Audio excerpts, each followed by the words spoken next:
I have been to most of the major cities in Europe, but there are some cities that I feel are slightly overrated. So in this video, I'm going to share with you 5 European cities that I feel are slightly overrated. Now, just a few points that I do need to make.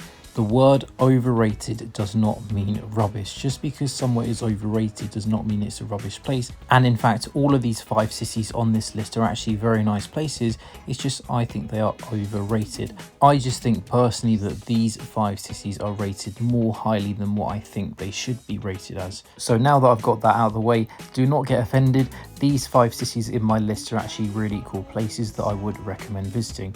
And now also what I want you to do is I want you to drop a comment in the comment section and let me know which cities in Europe that you have been to that you feel are overrated. Perhaps you've been to Paris or London and maybe you feel like those cities are overrated. So do let me know some of your overrated cities that you have been to in the comment section. And also just one last very important message. If you do click onto the description and also the comment section as well, click onto that top link and book your flights with Skyscanner. Skyscanner are the #1 flight comparison website in the world. It's really easy to use. You just pull in the destination you want to go to, select the dates you're thinking about going, and Skyscanner will give you all of the flight options, all of the prices, all of the airlines. You can filter for direct flights, you can filter for certain prices. It's really simple again to use. I always use Skyscanner. I highly recommend it. So go to the comment section, go to the description, click on the link, and you can use that to book your flights and also hotels and accommodation too using the Skyscanner website. And again, do make sure you use that link in the comment section or in the description to this video. So now it's time to get into this list of 5 cities in Europe that I feel are slightly overrated. So the first city in this list is Lisbon, Portugal. Now, I have been to Lisbon a couple of times and I do like the city. You do have really nice architecture. You do have a lot of nice viewpoints. I do recommend that you go to the castle of São Jorge. Lisbon is a city full of hills, so you do have to do a lot of walking up hills. That means though you do get some nice views across the city. I also recommend that you go to the Time Out Market because in the Time Out Market you do get lots of good food options inside there. Lisbon does also have a pretty good nightlife scene. There are lots of bars and pubs and also some nightclubs too. And I must say you do get a fantastic sunset across the River Tagus in the evening time, which I do highly recommend that you try to get to see. So I actually do recommend that you do go to Lisbon if you get the chance. But why do I feel it's overrated?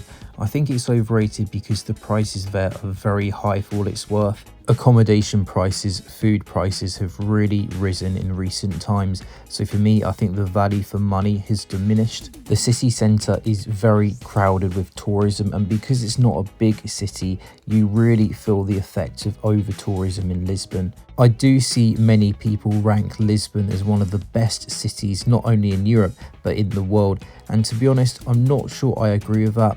I don't think it makes my top 10 favourite cities, but it is a very good city. I do recommend it, and I certainly recommend that you try a pastel de nata when you are in Portugal. It's funny because personally, I actually do prefer Porto over Lisbon. I just think Porto is a more beautiful city overall, and I also think it's slightly cheaper, and also it's not as overcrowded with tourists too, I felt. And I also felt people in Porto were slightly friendlier too, but I still like Lisbon and I still recommend it. Now, the next overrated city in my list of overrated European cities is Seville in Spain. I see that many people online say that Seville is on a par with both Barcelona and Madrid. I can certainly appreciate the architecture there. You do have some very good architecture, especially the cathedral. Sevilla Cathedral is one of the most impressive cathedrals that I have ever seen. I definitely recommend that you go there and you go inside.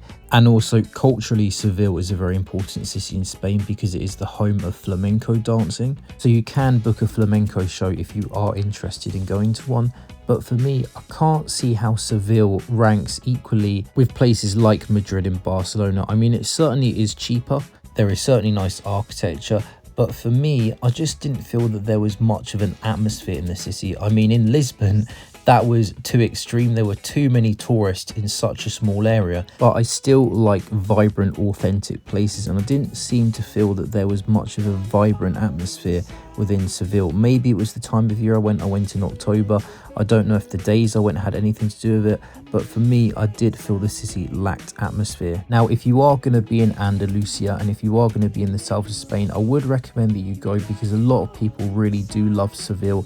I didn't personally love it. I liked it. It's a nice city. If I'm going to compare Seville with other cities in Spain, I did prefer Madrid, Barcelona and Granada, and probably actually Malaga too over Seville. So Seville is not bad. I like it. I recommend it. You may love it more than me, but for me, I do think it is slightly overrated. Now, the third city in my list of European overrated cities is Ljubljana, Slovenia. Now, Ljubljana is certainly a very pretty city. You do have really nice architecture. I recommend that you go up to the castle as well, because the views across the city are very good. Now, I must say that I did visit Ljubljana in March, and it was very cold, very wet, very rainy. So perhaps that does influence my perception, because I can imagine the city being really nice in the summer, because you do have lots of cafes and bars by the river, which I can imagine would be nice to go to in the summer. But for me personally, I do think people online overrate Ljubljana a little bit, because a lot of people say that it's one of the top gems of Europe. It's one of the best weekend trips you can do in the continent. But even though it is a pretty city, I would say that, for example, both Lisbon and Seville are prettier.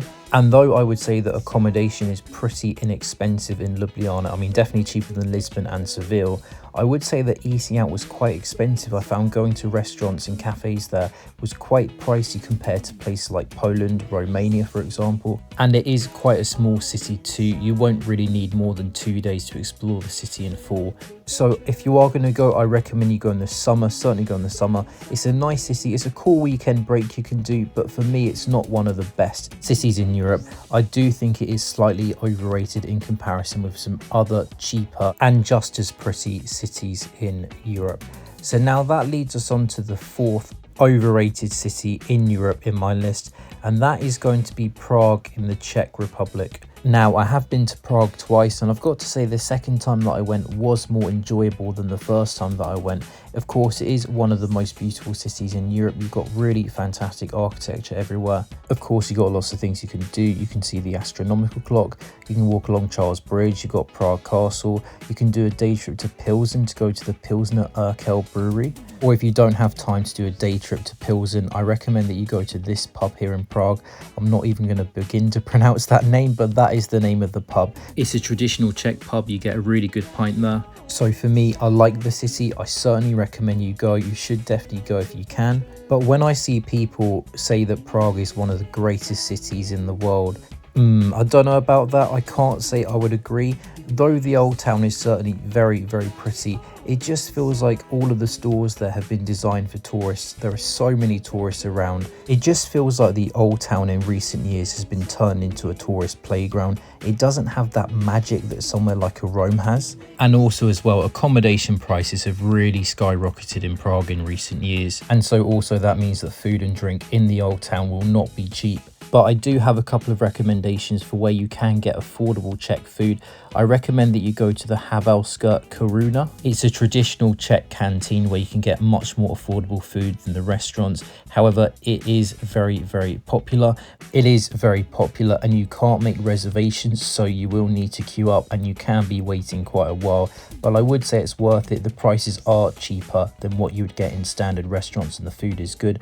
And I also have another recommendation. Now, this place I think is even cheaper and even less busy. Now, again, I'm not going to pronounce the name of this place, but it was really good food and it was very cheap for Prague. Now, just be aware, you may need to pay in cash there. I mean, it may have changed, but when I went last year, you did have to pay in cash to go there. And also it is a little bit hidden as well. It's inside this kind of market building and you've got to go downstairs to get to the restaurant. So if you do your research and if you do prepare, you can actually save money in Prague. But the problem is it's such a touristy city. There are lots of tourist traps about. It is very easy to fall for the tourist traps. And now that does lead us on to the fifth overrated city in Europe. But before I reveal that city, do go to the description, do click on the link to the Level 8 website if you've not already got your suitcases or backpacks for your upcoming trip. Level 8 produce high quality bags for your travels, suitcases, luggage, rucksacks, etc, etc. Their products are very high quality. I definitely recommend them. I'll put the link just below the Skyscanner link in both the description and the comment section, so do get your luggage with the level 8 today if you do need some luggage. So now the fifth and final overrated European city in my list is going to be the city of Florence in Italy.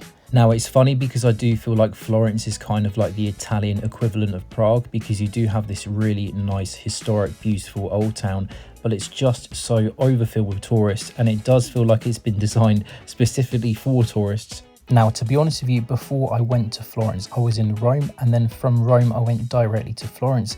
Now, Rome is one of my favorite cities in the whole world, so maybe that's why it's influenced my opinion to say that Florence is an overrated city, because to be honest with you, Florence isn't as good as Rome in my opinion. And it's just difficult for me to see how Florence could be better than Rome. I just think Rome is a better city than Florence in every department. Maybe apart from price, maybe Florence is slightly a little bit cheaper than Rome. And also maybe apart from the art galleries, because you do have the Uffizi gallery in Florence. Now, me personally, I'm not particularly big into art galleries, but I must say I was very impressed by all of these pieces of work in the Uffizi. So I highly recommend you go, because I was very impressed. So I guess if you are into Renaissance history and Renaissance artwork, then you may really like Florence. But for me personally, it just doesn't have the magic and the ambience that a Rome has. It doesn't have the nightlife scene and the atmosphere of Bologna, and it doesn't have the charm of Venice with all the canals. So Florence is a very nice city. I do recommend it. You may like it, but for me, I do feel it is overrated. I don't think it is the best city in Italy. Again, I did like it. It's just that because Florence is competing against other great Italian cities that I prefer, it means that for me, I do think people overrate Florence. But I think I will be back one day, because I would like to do a day trip to Siena and also Lucca. And speaking of overrated places, I actually did do a day trip from Florence to Pisa, and many people say that Pisa is one of the most overrated attractions in Europe. And yes, the city is dreadful, but I guess it's nice to get your picture with the tower, get your picture, and then get out of the city and go somewhere else, is what I would say. Now, do get involved in the comment section and do let me know whether you agree with me. Do you agree that these 5 cities on my list are overrated places? Or maybe you completely disagree. Maybe you think that these 5 cities are actually underrated places and actually they're better than what most people think they are. So do drop a comment, let me know your opinion, and let's have a little discussion in the comment section. And lastly, just one more thing, if you do go to the description and the comment section, I have put some links to where you can buy some tours from Get Your Guide. So if you are going to any of these 5 cities in my list, do check those links out. You may want to book a tour via Get Your Guide, so do check out those links. So I do hope that you have found this video interesting and useful. If you have, do remember to hit the thumbs up button, click the like button, it really does help the video, and also make sure you do subscribe to my channel for some more travel content. So thank you very much for watching, and I'll see you all in the next video.